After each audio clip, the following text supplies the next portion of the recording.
Bueno, antes de hablar de las pruebas de hipótesis, quiero hablarles acerca de la teoría de las pruebas de hipótesis. Y en la teoría de las pruebas de hipótesis tenemos las hipótesis estadísticas. Aquí tenemos la hipótesis nula, que se simboliza con H sub 0, la hipótesis alternativa, que se simboliza con H sub 1 o también en algunos casos con H sub A. La hipótesis nula supone que no hay diferencia entre el estadístico y el parámetro. Y la hipótesis alternativa es lo contrario, supone que existe diferencia entre el estadístico y el parámetro. Nosotros, si formulamos matemáticamente, lo que H sub 0 siempre va a tener el signo igual. Y aquí tenemos que mu sub 0 es igual a mu sub 1. Y si formulamos las hipótesis alternativas, van a tener cualquiera de estos tres tipos. Que mu va a ser diferente del parámetro, el estadístico puede ser menor que el parámetro, o el estadístico puede ser mayor que el parámetro. Aquí tengo algunas características de la hipótesis nula y la hipótesis alternativa. Una hipótesis nula siempre asegura que no hay diferencias entre el estadístico y el parámetro. Aquí les dejo este archivo para que ustedes puedan leer y puedan ver las características principales de las hipótesis. Otra también que hago referencia aquí, la hipótesis nula es la hipótesis que se prueba siempre. Otra característica, la hipótesis alternativa H sub 1 se formula opuesta a la hipótesis nula y es la conclusión de apoyo si se rechaza la hipótesis nula. Muy bien, venimos acá y tenemos aquí la distribución normal, tal como vimos ya en los videos anteriores, las pruebas de normalidad. Entonces, nosotros aquí tenemos la distribución normal, en la parte central tenemos la zona de aceptación y en los extremos la zona de rechazo. Estos puntos críticos van a depender de con qué nivel de confianza estemos trabajando. Si estamos trabajando con un nivel de confianza del 95%, tenemos que ver en las tablas, ya sea en las tablas de distribución Z, en las tablas de distribución T, en las tablas de chi cuadrado, entre otros. Eso se puede observar fácilmente y este es el punto crítico, justo aquí en la parte que está pintada.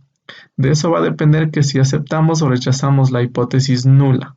En la prueba de hipótesis siempre se comprueba la hipótesis nula. De eso va a depender si aceptamos o rechazamos. Aquí también les quiero aclarar acerca del nivel de significancia y el nivel de confianza. El nivel de confianza quiere decir la seguridad que tenemos que nuestra investigación se lleve a cabo. Por lo general, el nivel de confianza se trabaja con el 95% o en algunos casos también se puede trabajar con el 90% o el 99%. Y el nivel de significancia es lo que sobra. Supongamos, si estamos trabajando con un nivel de confianza del 95%, entonces el nivel de significancia va a ser el 5%, lo restante para el 100%. A este nivel de significancia se simboliza con la letra alfa y hago una aclaración aquí en los videos de normalidad. En mi hoja de trabajo tenía yo nivel de significancia, entonces hago la rectificación que aquí vamos a trabajar con un alfa del 5% y un nivel de confianza del 95%. Ahora venimos acá para seguir hablando acerca de las pruebas de estadísticas y tenemos específicamente dos pruebas de estadísticas, las pruebas paramétricas y las pruebas no paramétricas. Las pruebas paramétricas debe cumplir con dos condiciones, al menos, y una tercera que ya voy a explicarles. La primera condición es que los tipos de datos tienen que ser escala de intervalo de razón, o sea, tipos numéricos. La segunda condición importante es que debe cumplir la condición de normalidad, ya sea con los test de Kolmogorov-Smirnov o de Shapiro-Wilk. Y la tercera, que las varianzas sean iguales, pero esta condición no hay problema porque en la prueba T nosotros podemos calcular con una fórmula cuando las varianzas no son iguales y con otra fórmula cuando las varianzas son iguales. Pero las dos condiciones son muy importantes. En las pruebas no paramétricas, si no ha cumplido la condición de normalidad, entonces también puede ser de tipo numérica u ordinal. Esto es lo importante aquí en las pruebas no paramétricas. Podemos trabajar con datos ordinales. La segunda es que su distribución no es libre, no hay problema si no cumple la condición de normalidad. Y la tercera es que tiene menos supuestos a cumplir. Ahí tenemos las pruebas paramétricas y no paramétricas. Aquí tengo una gráfica nuevamente de la distribución normal. La parte central es la región de aceptación, la zona de aceptación, y los extremos es la zona de rechazo. Recuerden que todo va a depender de nuestro valor calculado. Si nuestro valor calculado, ya sea z, ya sea t, ya sea chi cuadrado, del que estemos trabajando, nos cae en la zona de rechazo, entonces se rechaza la hipótesis nula y se acepta la hipótesis alternativa. Recuerden que la hipótesis alternativa es lo que busca el investigador. Esto es lo que nos planteamos siempre. El investigador siempre busca diferencias. Y si nuestro valor calculado cae en la zona aquí de aceptación, entonces se va a aceptar la hipótesis nula. Otra más cuando nosotros tenemos ensayos o pruebas de dos colas. Cuando tenemos prueba bilateral, cuando nuestra hipótesis alternativa tenga el signo desigual. Quiere decir que mu sub 0 es diferente de mu sub 1. Cuando tenga este signo, entonces tenemos una prueba de dos colas. Cuando tenemos una prueba de cola derecha, cuando mu sub 0 tenga el signo mayor que mu sub 1, cuando veamos en la hipótesis alternativa el signo mayor, entonces estamos hablando de una prueba de cola derecha. Y prueba de cola izquierda, cuando tenemos nosotros la hipótesis alternativa que mu sub 0 es menor que mu sub 1. Este menor me indica que es prueba de cola izquierda. Aquí tenemos algunos valores más usuales de las pruebas Z y vamos ahora a otra parte teórica acerca de explicarles de las pruebas paramétricas y no paramétricas. Para ello yo les he hecho un resumen acerca de las pruebas paramétricas y las pruebas no paramétricas. En las pruebas paramétricas lo que comparamos es las medias de las distribuciones.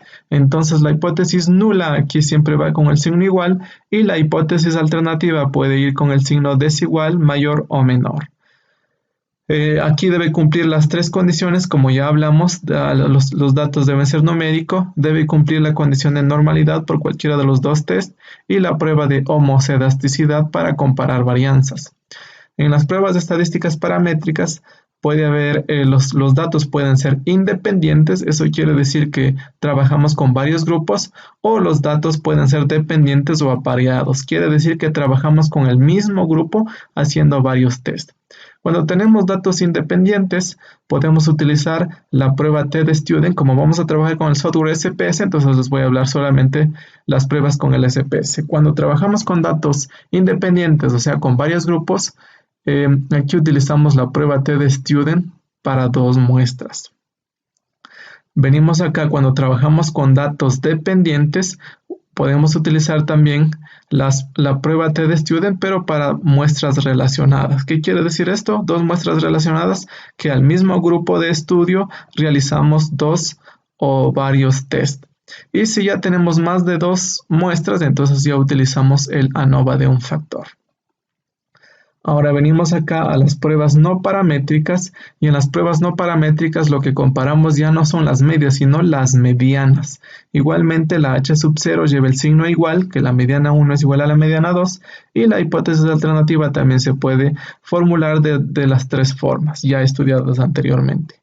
Ahora acá tenemos también independientes y aquí ya los datos pueden ser de escala o ordinal. Arriba solamente pueden ser de escala, pero si no cumple la condición de normalidad, entonces bajamos acá a una prueba no paramétrica. No hay problema. No es que ya no podemos comprobar la hipótesis. Si no cumple la condición de normalidad, simplemente venimos a las pruebas no paramétricas. Ahora, cuando vamos a trabajar con dos muestras o dos grupos, la prueba que utilizamos es la Udemann-Whitney. Cuando vamos a trabajar con tres o más grupos distintos o independientes, vamos a utilizar la prueba H de Kruskan-Wallis. Venimos acá. Cuando nuestros grupos son, cuando trabajamos con el mismo grupo y a este mismo grupo hacemos varios test, entonces vamos a tener los tipos de datos de escala o tipos de dato ordinal. Cuando tenemos dos muestras, ¿qué quiere decir esto? Que al mismo grupo lo he hecho dos test para mejorar alguna condición, utilizo la prueba estadística de Wilcoxon. Y cuando al mismo grupo he hecho tres o más de tres test a este mismo grupo, entonces utilizamos la prueba de Friedman. Ahora, cuando tenemos datos nominales, ahí específicamente utilizamos el estadístico chi cuadrado. Este chi cuadrado lo que es pruebas, se hace pruebas de bondad de ajuste y comprueba si hay relación o independencia entre las variables. Obviamente tenemos que hablar aquí con respecto a las frecuencias observadas y esperadas. Ahora, nombro aquí un caso particular de las tablas de contingencia. Si tenemos aquí variables nominales y las tablas de contingencia son de 2 por 2, ahí nosotros utilizamos el estadístico eh, o el estadístico de Yates y también podemos utilizar el test exacto de Fisher. Esto va a depender si nuestros valores esperados son menores que 5, entonces ahí utilizamos el test de Yates o el test exacto de Fisher. Y si nuestros valores esperados son mayores que 5, entonces ahí obligatoriamente vamos a utilizar el estadístico chi cuadrado. Este es un resumen de las pruebas paramétricas y no paramétricas. Luego de esto sí vamos ya a utilizar las pruebas paramétricas y no paramétricas ya con ejemplos prácticos.